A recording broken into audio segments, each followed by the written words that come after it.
Koraput police को मिला बड़ सफलता।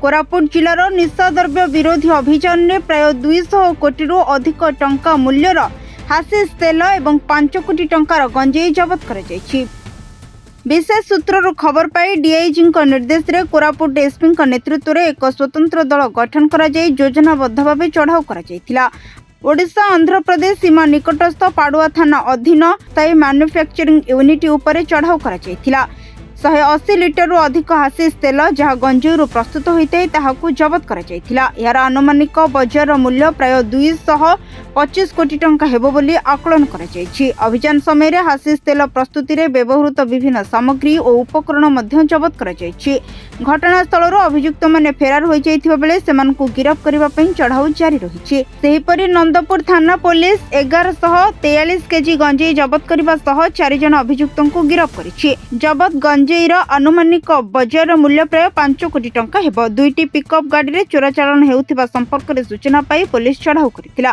गिरफ्त होइतिबा 2 जन व्यक्ति कोरापुट जिलार सेमिलीगुड़ा अंचल होइतिबा बेले अन्य 2 जन हरियाणार बोली प्राथमिक तदंतरु जଣା पड़िछि। मामलार अधिक तदंत जारी रही। आज भी गोटे बड़ आम सीज करिछु। गतकाली हमर आईएससी गोटे इनफॉरमेशन थिला। से इनफॉरमेशन रे हम गोटे टीम लीड करके जाई रेड करके हम गंजेई सीज करिछु।